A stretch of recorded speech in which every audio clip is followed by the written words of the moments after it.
IT ವಲಯದಲ್ಲಿ ಲಕ್ಷಗಟ್ಟಲೆ ಉದ್ಯೋಗಗಳು ಇಲ್ಲವಾಗುವಂತಹ ಅಪಾಯ ಬಂದಿದೆಯಾ? ಭಾರತದ ಐಟಿ ವಲಯಕ್ಕೆ ಈಗ ಎಂತಹ ಸವಾಲು ಎದುರಾಗಿದೆ? ಐಟಿ ಕಂಪನಿಗಳ ಗಳಿಕೆ ಯಾಕೆ ಕುಸಿತಾ ಇದೆ?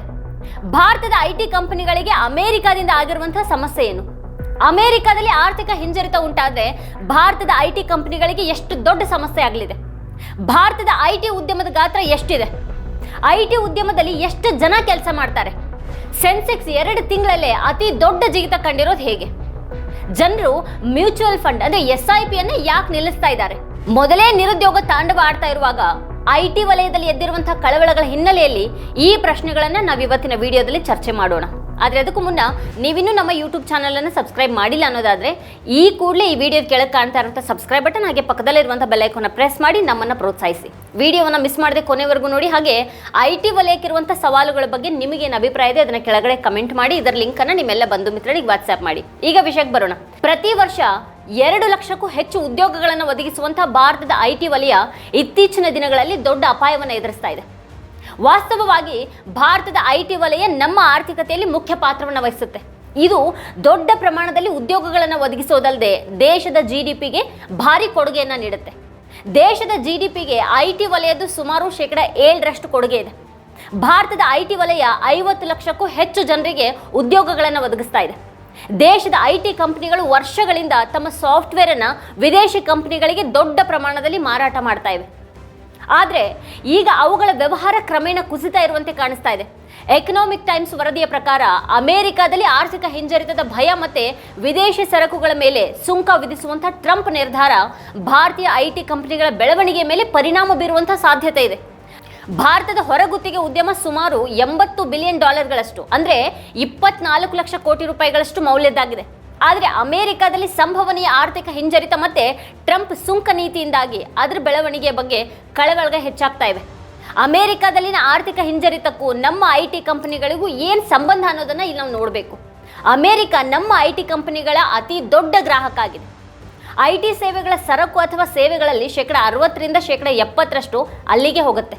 ಇದರೊಂದಿಗೆ ಭಾರತೀಯ ಐಟಿ ಕಂಪನಿಗಳ ಆದಾಯ 50%ಕ್ಕಿಂತ ಹೆಚ್ಚು ಅಮೆರಿಕನ್ ಮಾರುಕಟ್ಟೆಯಿಂದ ಬರುತ್ತೆ. ಆದರೆ ಈಗ ಟ್ರಂಪ್ ನೀತಿಯಿಂದಾಗಿ ಅಲ್ಲಿ ಗೊಂದಲ ಶುರುವಾಗ್ಬಿಟ್ಟಿದೆ. ಅಮೆರಿಕ ಭಾರತದ ಮೇಲೆ ಸುಂಕ ವಿಧಿಸಿದ್ರೆ ಭಾರತೀಯ ಐಟಿ ಸೇವೆಗಳು ಅಮೆರಿಕನ್ ಕಂಪನಿಗಳಿಗೆ ದುಬಾರಿ ಆಗುತ್ತವೆ. ಆಗ ಅಮೆರಿಕದ ಗ್ರಾಹಕರು ನಮ್ಮ ಐಟಿ ಸೇವೆಗಳನ್ನು ಪಡೆಯೋದಕ್ಕೆ ಹಿಂಜರಿಬಹುದು, ತಪ್ಪಿಸೋದಕ್ಕೆ ಏನಾದರೂ ನೆಪವನ್ನು ಒಡ್ಡಬಹುದು. ಟ್ರಂಪ್ ಅಮೆರಿಕಾದಲ್ಲಿ ಅಧಿಕಾರವನ್ನು ವಹಿಸಿಕೊಂಡಾಗಿನಿಂದ ಪರಸ್ಪರ ಸುಂಕವನ್ನು ವಿಧಿಸೋದ್ರ ಬಗ್ಗೆ ಪದೇ ಪದೇ ಮಾತನಾಡಲಾಗ್ತಾ ಇದೆ. ಅಂದ್ರೆ ಅಮೆರಿಕದ ಸರಕು ಮತ್ತು ಸೇವೆಗಳ ಮೇಲೆ ಯಾವುದೇ ದೇಶ ತೆರಿಗೆನ ವಿಧಿಸಿದ್ರೆ ಅಮೆರಿಕ ಕೂಡ ಆ ದೇಶಗಳ ಮೇಲೆ ಪ್ರತಿಕಾರದ ಸುಂಕವನ್ನು ವಿಧಿಸುತ್ತೆ. ಟ್ರಂಪ್ ಚೀನಾ, ಕೆನಡಾ ಮತ್ತು ಮೆಕ್ಸಿಕೋದ ಮೇಲೆ ಹೊಸ ಸುಂಕಗಳನ್ನು ಈಗಾಗಲೇ ಘೋಷಿಸಿದ್ದಾರೆ. ಭಾರತದ ಮೇಲೂ ಸುಂಕ ವಿಧಿಸೋದ್ರ ಬಗ್ಗೆ ಚರ್ಚೆ ನಡೆದಿದೆ. ಟ್ರಂಪ್ ನೀತಿಗೆ ಉತ್ತರವಾಗಿ ಕೆನಡಾ ಮತ್ತು ಚೀನಾ ಕೂಡ ಅಮೆರಿಕದ ಮೇಲೆ ಸುಂಕವನ್ನು ವಿಧಿಸೋದಕ್ಕೆ ನಿರ್ಧರಿಸಿವೆ. ಇದರಿಂದಾಗಿ ವ್ಯಾಪಾರ ಯುದ್ಧದ ಅಪಾಯ ಉಂಟಾಗಿದೆ. ಈಗ ಇದು ಹಣದುಬ್ಬರದ ಅಪಾಯವನ್ನು ಮತ್ತಷ್ಟು ಹೆಚ್ಚಿಸಿದೆ. ಇದು ಆರ್ಥಿಕ ಹಿಂಜರಿತದ ಸೂಚನೆ ಅಂತ ತಜ್ಞರು ಹೇಳೋದಕ್ಕೆ ಶುರು ಮಾಡಿದ್ದಾರೆ. ಹೆಚ್ಚುತ್ತಾ ಇರುವ ವೆಚ್ಚದ ಒತ್ತಡದಿಂದಾಗಿ ಅಮೆರಿಕನ್ ಸಂಸ್ಥೆಗಳು ಐಟಿ ಮೇಲಿನ ಖರ್ಚನ್ನು ಕಡಿಮೆ ಮಾಡಬಹುದು ಅಂತ ತಜ್ಞರು ಮತ್ತು ದಲ್ಲಾಳಿ ಸಂಸ್ಥೆಗಳು ತಮ್ಮ ವರದಿಯಲ್ಲಿ ಹೇಳ್ತಾ ಇರೋದನ್ನ ಇಲ್ಲಿ ಗಮನಿಸಬೇಕು. ಈ ಪರಿಸ್ಥಿತಿ ಏನಾದರೂ ತಲೆದೂರಿದ್ರೆ ಐಟಿ ಖರ್ಚಿನ ಮಾದರಿಯಲ್ಲಿ ಅದು ಬದಲಾಯಿಸಬಹುದು ಅಂತ ಹೇಳಲಾಗ್ತಾ ಇದೆ. ರೂಪಾಯಿ ಕುಸಿತ ಮತ್ತು ದೊಡ್ಡ ಒಪ್ಪಂದಗಳಂತಹ ಅನೇಕ ಸಕಾರಾತ್ಮಕ ಅಂಶಗಳಿದ್ರೂ ಕೂಡ ಅವು ಈ ಸವಾಲನ್ನು ಸಂಪೂರ್ಣವಾಗಿ ಪರಿಹರಿಸೋದಕ್ಕೆ ಸಾಧ್ಯ ಇಲ್ಲ. ಅದೇ ಸಮಯದಲ್ಲಿ L&T ಟೆಕ್ನಾಲಜಿ ಸರ್ವಿಸಸ್ನ CEO ಅಮಿತ್ ಚಡ್ಡಾ ಅವರು ಅನೇಕ ಭಾರತೀಯ ಐಟಿ ಕಂಪನಿಗಳು ತಮ್ಮ ಸಾಫ್ಟ್ವೇರ್ ಅನ್ನು ಅಮೆರಿಕಾದಲ್ಲಿನೇ ತಯಾರಿಸಿ ಇಲ್ಲಿಂದಾನೇ ತಲುಪಿಸ್ತಾ ಇವೆ. ಡಿಜಿಟಲ್ ಉತ್ಪಾದನೆಯಲ್ಲಿನ ಉತ್ತೇಜನದಿಂದಾಗಿ ಈ ವರ್ಷ ಕಳೆದ ವರ್ಷಕ್ಕಿಂತ ಉತ್ತಮವಾಗಿರುತ್ತೆ ಅಂತ ಅವ್ರು ಹೇಳಿರೋದು ವರದಿಯಾಗಿದೆ. ಬ್ರೋಕರೇಜ್ ಸಂಸ್ಥೆ ಮೋತಿಲಾಲ್ ಓಸ್ವಾಲ್ ವರದಿಯ ಪ್ರಕಾರ ಅಮೆರಿಕದಲ್ಲಿ ಬಡ್ಡಿ ದರ ಕಡಿತದ ಸಾಧ್ಯತೆ ಕಡಿಮೆ. ಇದರಿಂದಾಗಿ ಅಲ್ಲಿನ ಕಂಪನಿಗಳ ಖರ್ಚಿನ ಮೇಲೆ ಪರಿಣಾಮವನ್ನು ಬೀರಬಹುದು. ಜನವರಿ ಮತ್ತು ಮಾರ್ಚ್ ಅವಧಿಯಲ್ಲಿ ಕಂಪನಿಗಳು ಎಚ್ಚರಿಕೆಯ ನಿಲುವನ್ನು ಅಳವಡಿಸಿಕೊಂಡಿವೆ ಮತ್ತೆ ಅವು ಕಾದು ನೋಡುವಂಥ ವಿಧಾನವನ್ನು ಅನುಸರಿಸಬಹುದು ಅಂತ ಒಂದು ವರದಿ ಹೇಳುತ್ತೆ. 2024ರ ಆರ್ಥಿಕ ವರ್ಷದಲ್ಲಿ ಐಟಿ ಸೇವಾ ಉದ್ಯಮ ಅತ್ಯಂತ ನಿಧಾನಗತಿಯ ಬೆಳವಣಿಗೆಯನ್ನು ಕಂಡಿದೆ. ಆದರೂ ಜನವರಿಯಿಂದ ಸುಧಾರಣೆಯ ಲಕ್ಷಣಗಳು ಕಾಣೋದಕ್ಕೆ ಪ್ರಾರಂಭಿಸಿವೆ. ಭಾರತದ ಮಧ್ಯಮ ವರ್ಗಕ್ಕೆ ಐಟಿ ಉದ್ಯೋಗಗಳು ಈಗ ಸುರಕ್ಷಿತ ಆಯ್ಕೆ ಅಲ್ಲ ಅನ್ನೋದು ಇದೀಗ ಮತ್ತಷ್ಟು ಸ್ಪಷ್ಟ ಆಗಿದೆ. ಇನ್ಫೋಸಿಸ್ ಕಂಪನಿಯು ಸುಮಾರು 400 ತರಬೇತಿ ಪಡೆದಂತಹ ಉದ್ಯೋಗಿಗಳನ್ನು ಕೆಲಸದಿಂದ ತೆಗೆದುಹಾಕಿದ್ದು ದೊಡ್ಡ ಚರ್ಚೆ ಕಾರಣ ಆಗಿದೆ. ಈ ಬೆಳವಣಿಗೆ AI ಭಾರತೀಯ ಐಟಿ ಉದ್ಯೋಗಗಳನ್ನು ನಾಶ ಮಾಡಲಿದೆ ಅನ್ನುವಂಥ ಆತಂಕವನ್ನು ಮತ್ತಷ್ಟು ದೃಢಪಡಿಸ್ತಾ ಇದೆ. US ಸುಂಕ ನೀತಿಗಳು ವೆಚ್ಚವನ್ನು 20% ಹೆಚ್ಚು ಮಾಡಬಹುದು ಅಂತ HFS ಗ್ರೂಪ್ನ ಮುಖ್ಯ ವಿಶ್ಲೇಷಕ ಫಿಲ್ಸ್ ಫಾರ್ಸಾಡ್ ಅವರು ಹೇಳ್ತಾರೆ. ಇದರಿಂದಾಗಿ ಕಂಪನಿಗಳು ಈಗ AI ಆಧಾರಿತ ಸೇವೆಗಳಿಗೆ ಹೆಚ್ಚಿನ ಗಮನ ನೀಡ್ತಾ ಇವೆ.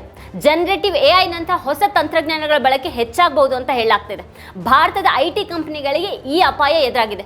ಭಾರತದ IT ಅವರ ಹೆಚ್ಚಿನ ಕೆಲಸಗಳಲ್ಲಿ ವಿದೇಶಿ ಕಂಪನಿಗಳಿಗೆ ಸೇವೆಗಳನ್ನು ಸ್ವಯಂಚಾಲಿತಗೊಳಿಸೋದು, ಅವುಗಳಿಗೆ ಕಸ್ಟಮ್ ಸಾಫ್ಟ್ವೇರ್ ಅನ್ನು ರಚನೆ ಮಾಡೋದು, ಅವುಗಳ ಡೇಟಾವನ್ನು ಡಿಜಿಟಲೀಕರಣಗೊಳಿಸೋದು ಮತ್ತೆ ಅದಾದ ನಂತರ ಅವುಗಳ ವ್ಯವಸ್ಥೆಗಳನ್ನು ನಿರ್ವಹಿಸೋದು ಮುಖ್ಯ ಆಗಿವೆ.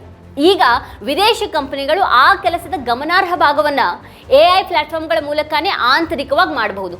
ಕೇವಲ ₹1,700 ತಿಂಗಳಿಗೆ ಖರ್ಚು ಮಾಡಿದ್ರೆ ತಿಂಗಳಿಗೆ 25,000 ಸಂಬಳ ಪಡೆಯುವಂಥ 2 ಹೊಸ ಇಂಜಿನಿಯರ್ಗಳನ್ನು ಬದಲಾಯಿಸುವಷ್ಟು ಸಾಮರ್ಥ್ಯವಿರುವಂಥ AI ಸಾಫ್ಟ್ವೇರ್ ಲಭ್ಯ ಇದೆ. ₹17,500 ತಿಂಗಳಿಗೆ ಖರ್ಚು ಮಾಡಿದ್ರೆ PhD ಮಟ್ಟದ AI ಸಿಸ್ಟಮ್ ಲಭ್ಯ ಇದ್ದು 70,000 ತಿಂಗಳಿಗೆ ಸಂಬಳ ಪಡೆಯುವಂಥ ಮಧ್ಯಮ ಮಟ್ಟದ ತಂತ್ರಜ್ಞಾನ ತಜ್ಞರನ್ನ ನೇರವಾಗಿ ಬದಲಾಯಿಸಬಹುದು ಅಂತ ಹೇಳಲಾಗ್ತಾ ಇದೆ. ಭಾರತಕ್ಕೆ ಹೊರಗುತ್ತಿಗೆ ನೀಡೋ ಬದಲು ಅವು ChatGPTಗೆ ಹೊರಗುತ್ತಿಗೆಯನ್ನು ನೀಡಬಹುದು. ಈಗಾಗಲೇ ಇಂಥದ್ದೊಂದು ಸನ್ನಿವೇಶಕ್ಕೆ ಭಾರತೀಯ IT ವಲಯದ ಪ್ರಮುಖ ಕಂಪನಿಗಳು ತಯಾರಿಯನ್ನು ನಡೆಸ್ತಾ ಇವೆ. ಕಳೆದ 2 ವರ್ಷಗಳಿಂದ ಅವು ನಿಧಾನವಾಗಿ ಮತ್ತು ಸದ್ದಿಲ್ಲದೇನೆ ಉದ್ಯೋಗದ ಸಂಖ್ಯೆಗಳನ್ನು ಕಡಿಮೆ ಮಾಡ್ತಾ ಇರೋದು ಇದೇ ಕಾರಣಕ್ಕೆ. ವಾಸ್ತವವಾಗಿ 2023-24ರಲ್ಲಿ ಸುಮಾರು 2 ದಶಕಗಳಲ್ಲಿ ಮೊದಲ ಬಾರಿಗೆ ಭಾರತದ ಟಾಪ್ 3 IT ಕಂಪನಿಗಳಾದ ಟಾಟಾ ಕನ್ಸಲ್ಟೆನ್ಸಿ ಸರ್ವಿಸಸ್ ಅಂದರೆ TCS, ಇನ್ಫೋಸಿಸ್ ಮತ್ತು ವಿಪ್ರೋ ತಮ್ಮ ಸಿಬ್ಬಂದಿ ಸಂಖ್ಯೆಯನ್ನು ಕಡಿಮೆ ಮಾಡಿಕೊಂಡಿವೆ. ಅವು ವೇತನ ಹೆಚ್ಚಳವನ್ನು ಸಹ ವಿಳಂಬ ಮಾಡಿದ್ವು.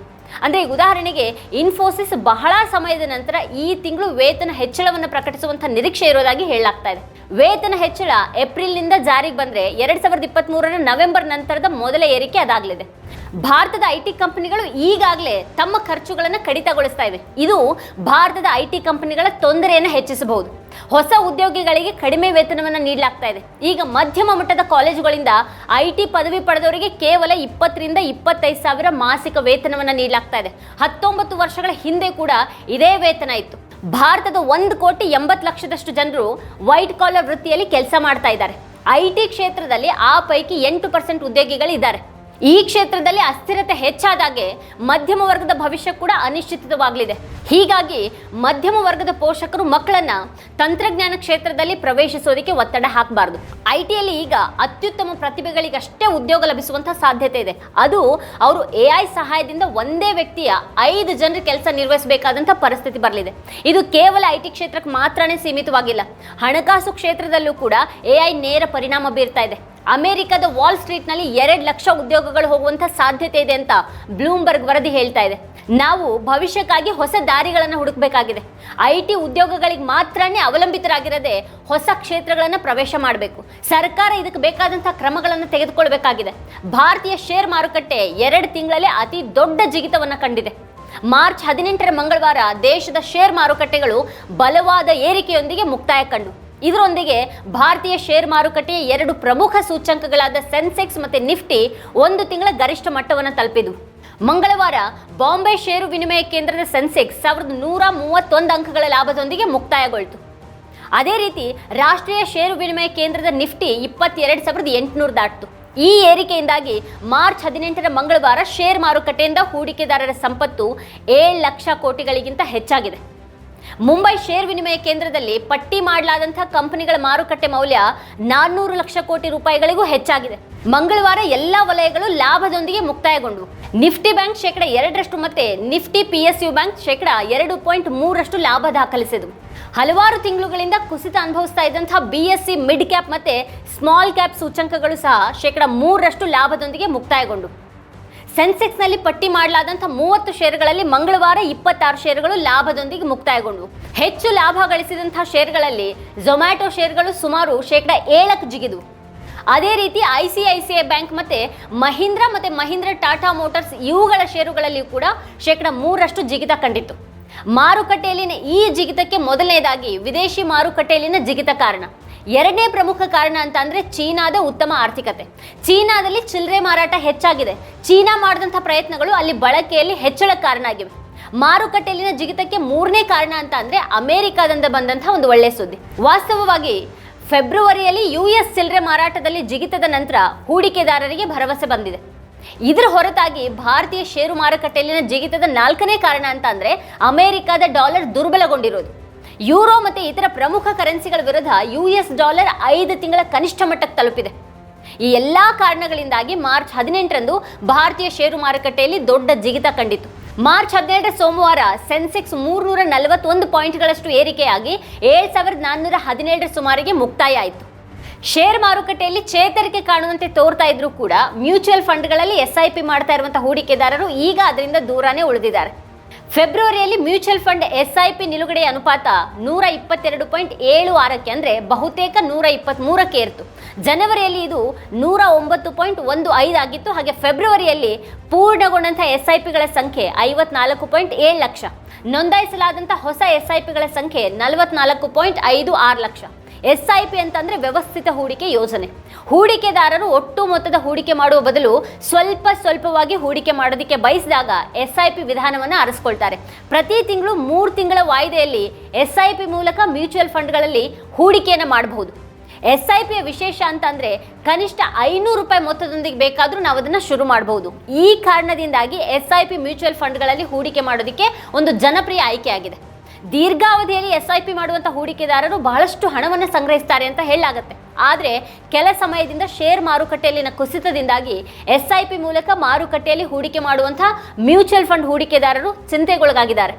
Association of mutual funds in India data ಪ್ರಕಾರ ಫೆಬ್ರವರಿಯಲ್ಲಿ ಇಕ್ವಿಟಿ ಮ್ಯೂಚುವಲ್ ಫಂಡ್ ಹೂಡಿಕೆ %26 ಕುಸಿದು ₹39,300 ಕೋಟಿ ತಲುಪಿದೆ.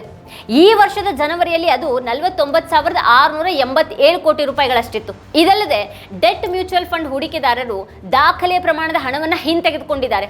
ಈ ಅವಧಿಯಲ್ಲಿ ಹೂಡಿಕೆದಾರರು ಸಾಲ ಮ್ಯೂಚುವಲ್ ಫಂಡ್ನಿಂದ ₹6,525 ಕೋಟಿ ರೂಪಾಯಿಗಳನ್ನು ಹಿಂತೆಗೆದುಕೊಂಡಿದ್ದಾರೆ. ಇದೇ ಈ ಹೊತ್ತಿನ ಸ್ಪೆಷಲ್. ನೋಡ್ತಾ ಇರಿ ವಾರ್ತಾ ಭಾರತಿ. ನೀವಿನ್ನೂ ವಾರ್ತಾ ಭಾರತಿ ಯೂಟ್ಯೂಬ್ ಚಾನಲನ್ನು ಸಬ್ಸ್ಕ್ರೈಬ್ ಮಾಡಿಲ್ಲ ಅನ್ನೋದಾದರೆ ಈ ಕೂಡಲೇ ಸಬ್ಸ್ಕ್ರೈಬ್ ಮಾಡಿ, ಹಾಗೆ ಪಕ್ಕದಲ್ಲಿರುವಂಥ ಬೆಲ್ ಐಕಾನ್ನ ಪ್ರೆಸ್ ಮಾಡಿ ನಮ್ಮನ್ನು ಬೆಂಬಲಿಸಿ.